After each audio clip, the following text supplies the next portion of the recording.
जिस वक्त हम न्याज मोहम्मद के घर पर मौजूद हैं, वफाकी वजीर आजम स्वाति के घर के अकब में वाक़या है ये कच्चा मकान, जहां आज से 3 रोज़ पहले एक आफत आई थी। पुलिस इस ख़ानदान के 5 अफराद को गिरफ्तार करके ले गई थी।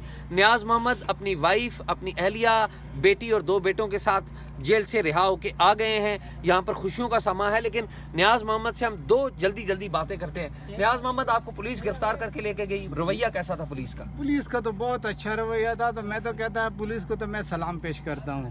ख़ासकर मैं थाना शेजार टाउन के SHO साहब का और शफकत साहब का जो SI है वो न्याजी साहब, शफकत न्याजी साहब, मैं तो सारे को सलाम पेश करता हूँ। बहुत अच्छे थे और बहुत जो है अच्छा काम उसने की। अच्छा, ये बताइए कि आप जब यहाँ से जेल चले गए थे तो आपको उम्मीद थी कि पीछे आप इस तरह रिहा होके आएंगे, इस तरह लोग आपका इस्तकबाल करेंगे? नहीं सर, मेरी ये उम्मीद भी नहीं थी कि मैं जो है ऐसे आऊँगा। मैं कहा मैं जेल काट करके आऊँगा कि मैं पूरा करके। अच्छा, और आखिरी बात ये बताइए कि अब आप आ गए हैं, हमने देखा कि लोग आ गए, तो आजम स्वाति साहब के घर से भी कोई मिलने आया आपसे? हाँ, आजम स्वाति साहब का बेटा भी आया था और माफ़ी मांगने उन्होंने जरगा मुझे भेजा है।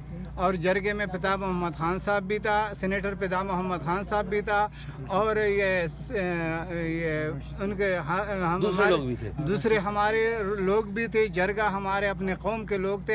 ये हारून रशीद साहब भी था, गुलजफर साहब भी था, गुलदाद खान साहब भी था, और ये जो है ना वो मैं समझ गया। मुझे ये बताएं तो इसके ऊपर फैसला आप कब करेंगे? इंशाल्लाह आज जो है ना सुलह हो गया। इंशाल्लाह कल हम पिता मोहम्मद खान साहब के निगरानी में हम बैठ करके इंशाल्लाह हम बात करेंगे। बहुत बहुत शुक्रिया, बहुत बहुत शुक्रिया। न्याज मोहम्मद से मिलने आ गए उस्मान स्वाति, जो कि आजम स्वाति के बेटे हैं।